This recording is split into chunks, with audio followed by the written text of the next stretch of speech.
kung dili ikaw, kung dili ang imong heart or ang imong love sa ako, dili mao, ayaw na lang.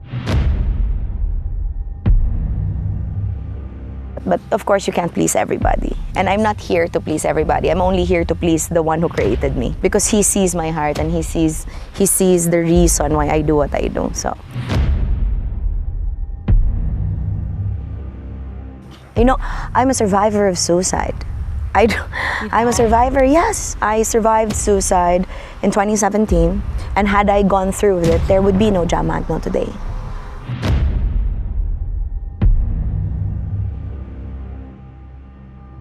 Alright guys, welcome to this very humble YouTube channel. It's Daily Punch Life, and for today we have a very special guest, and we're very proud do kay Bisaya gid ni siya dako.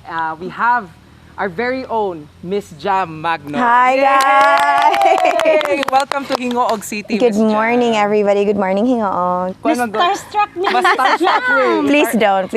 Let's just chill out. Let's just talk. Let's just So, talk. Miss Jam, welcome to Sivolig. Sivolig, yes. Sivolig is very beautiful. Grabe good. Amen. How was your sleep last night at the Red House? So, to be honest, I don't like the cold very much. Pero it felt really great to be somewhere close to home since I'm from Butuan City, Yes. and yet to feel that peace and quiet. So I don't get a lot of peace and quiet these days. So I'm super grateful despite the cold. Unsay na feel nimo ma'am nga naa ka diri sa bukid? Walay signal no, nagka-problema kami kay walay signal, and si Miss Jam she is a social media influencer and has to update every now and then. No, actually, I refuse to be called a social media influencer because it takes away the authenticity of what I do. Yeah. I'm just a normal person. I mean, I just happen to have videos on social media that people like to watch and people like to share with their friends, or sometimes they have reactions to it that are either good or bad.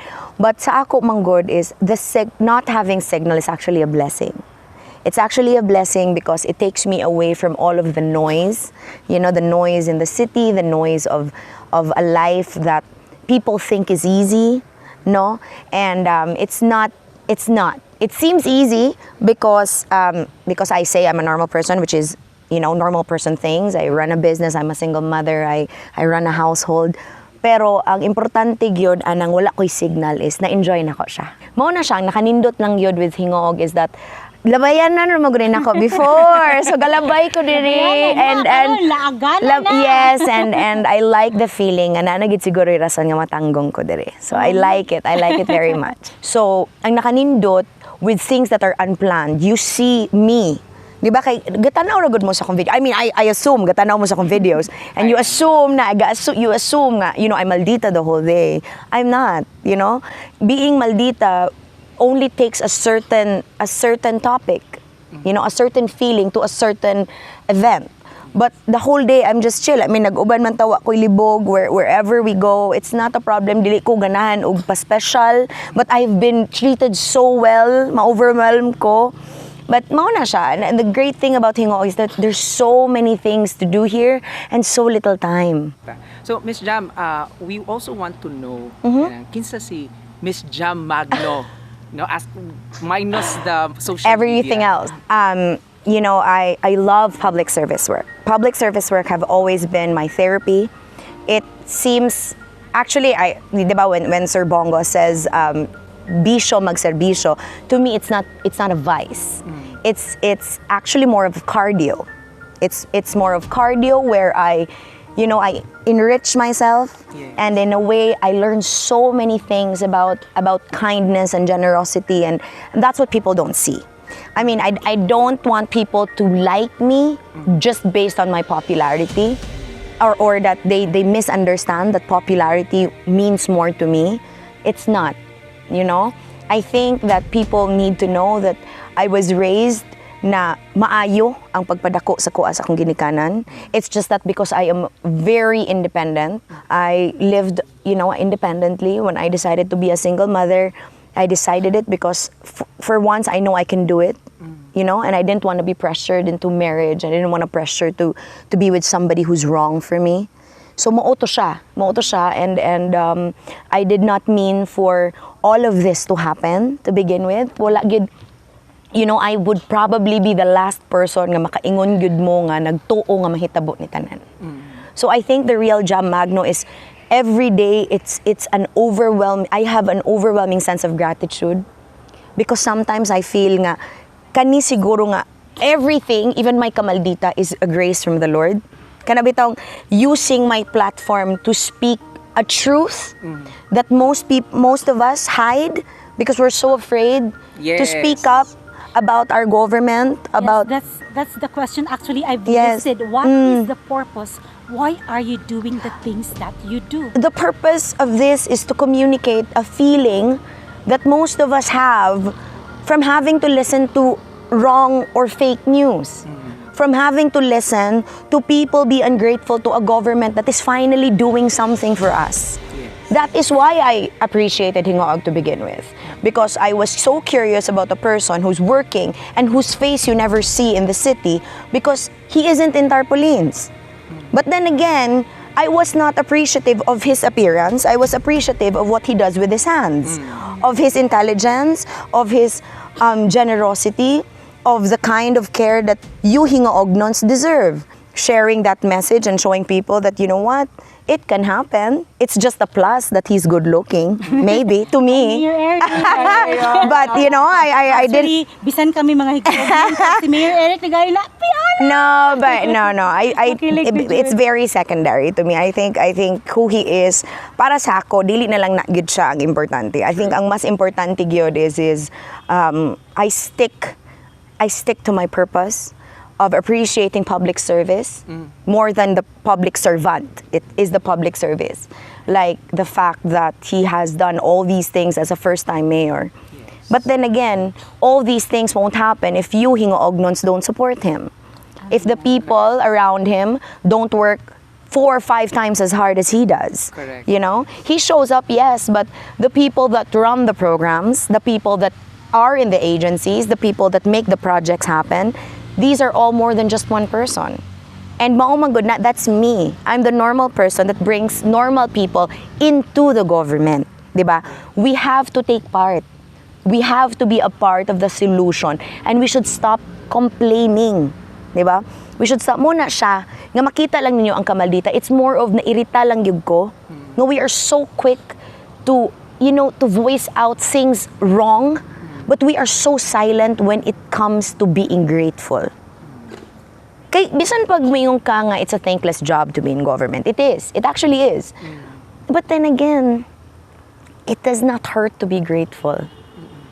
Diba? It does not hurt to appreciate. Like he is so lucky to have constituents like you who appreciate what he has done, who follows his programs, his mandates, his executive orders, whatnot. And mao lang man to. I'm venturing out because I want to be in public service without the politics. I want to be in public service, but at the same time, I also want to do my business. So I refuse to believe that, my ideologies and my ideas can be bought because they can't. I'm just a normal person. Oh, we have chances to speak. You speak. Diba? You have your platforms. Ang ako lang yun, it just so happens nga people just like it when I'm mamaldita. But honestly, it gets exhausting. Yes. It does, but but really, but no, I don't want people to have that. But of course, you can't please everybody. And I'm not here to please everybody. I'm only here to please the one who created me. Because he sees my heart and he sees the reason why I do what I do. So Miss Jam, I have a very curious lang ako, Sure. Miss Jam, because I know that there's a lot of bashers Yes. everywhere on social Yes. media. No? Yeah. How do you handle them? I don't. Bashers are people too scared to do what I do. Bashers are too insecure with themselves that they project hate towards me but can never be me. Bashers are people who are unloved at home, who don't get enough attention. When I get so much attention, sometimes it's overwhelming. But to the bashers, I feel sorry for them most of the time. Does it hurt, Miss Jam? No, it doesn't. I'm a survivor of suicide. I'm a survivor, yes. I survived suicide in 2017. And had I gone through with it, there would be no Jam Magno today. If I had gone through, I would never be able to understand the beauty of being a mother. the decision that is so empowering and so hard to make, but also the sacrifice. You know, having a life like this now, I've sacrificed so much that I cannot share with the world. I cannot share it.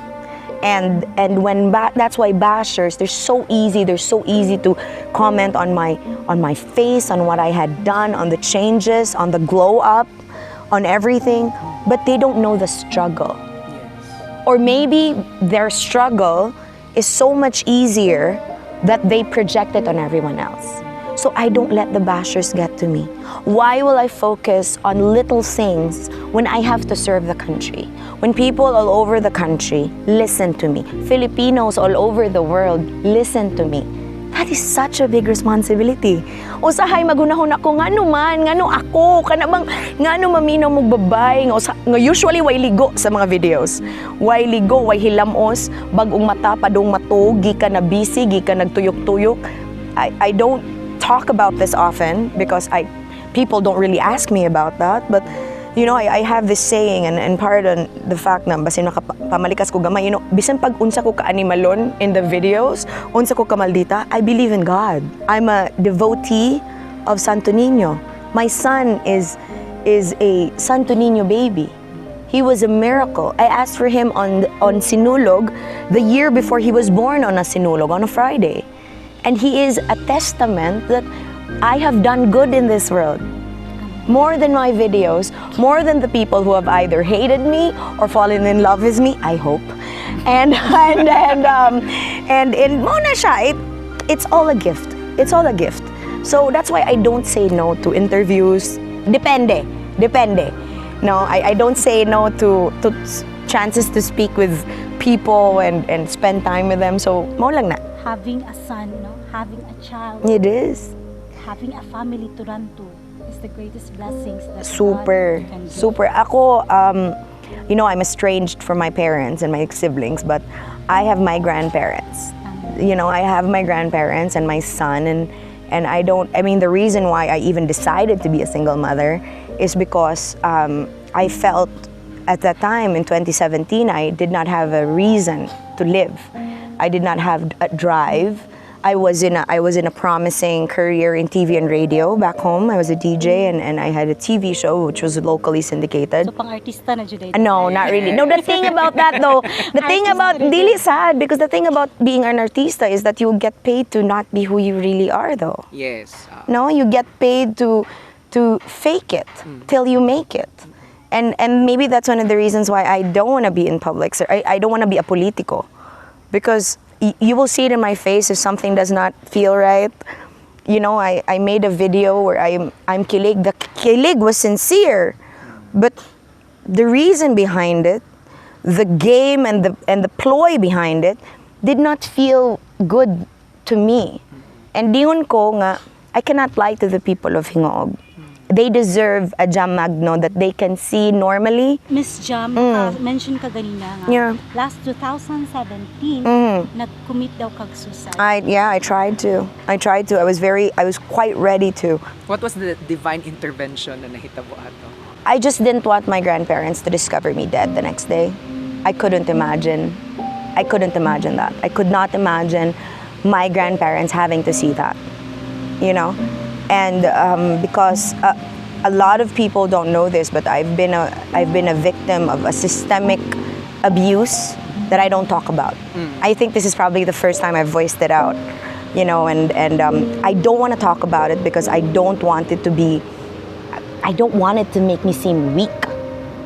I'm a mother, I cannot be weak. And this is why I love Ma'am Sarah. Not that this is nothing political or anything. I just love her because she has to carry all of that. She has to carry the heavy burden of her father's legacy, but at the same time carve her own way. And I relate to that. That's why I am Jam Magno, because I don't want to be known as my middle name. I don't want to be known as that, you know, that first apo that's spoiled and that rich kid. Maybe that used to be before. That was the Jam Magno that they know, the Jam Magno that they continuously talk about. But they don't know that that's not who I am anymore. God changes people, no? They do. They change perspective. perspective. We all changed perspective. I am not who I am now if I hadn't become a mother. Being a parent changes you. It either makes you better or it either makes you worse. And sa ako, para gid sa ako, I have never been this beautiful, never been this comfortable with my imperfections, never been this kanabang passionate about changing the world or the little world that I have, because I have a son. Yes. Because I have a man in my life who will never break up with me. A man in my life who will never make me wait. Para magod sa ako, the way to teach Tony to be a man for others is to raise him in that way. Na he appreciates the service that we do for other people because we are blessed. We are too blessed to be stressed, but at the same time, we are too blessed that we must give back all these blessings. Di ba, dili ba ni siya sa kwarta sa isa ka bulsa nga igawas ni mo, imong ihanyag sa tanan. Ako, para sa ako, my love language is time and touch. That's my love language. If I spend time with you, if I give you more than 30 minutes, I must really like you. I would assume, Miss Jam, na because as I listen to you, you're always saying that you're not actually looking on the physical but the Dili work of the gyud, person. yes, So, yes. would you say nga kanang dapat ang lalaki mas smart nimo or ma-outsmart Dipod. nimo? No. Smart na kay ka, Ma'am Jam. Dili. Actually, mo na is sad. The sad thing about it is, men are more intimidated by this, but they don't even bother to check if I'm a good cook. They don't bother to check if I'm lambing. They don't bother to check nga game kay ko tanan nimong kabuang. They don't even bother to check that I know how to run a household. That I'm a really good housewife too. That I can still rock a bikini at 33 after one son. They don't even bother to check if I'm kind or that that their moms like me or their parents like me. They don't even bother to check if I'm well educated. Mo man gud na because People ang judge you just because they can, just because unsa lay makita. Kana bang wouldn't it matter to you as a man if the woman you are with acknowledges your strengths?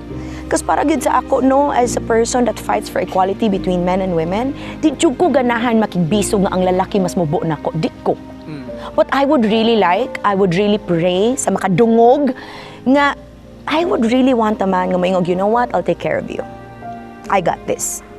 Mao man akong giingon.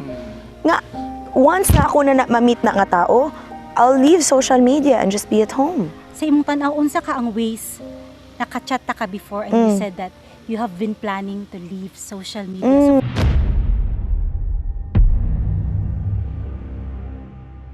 Please watch out for the part 2 of this interview. Thank you for watching.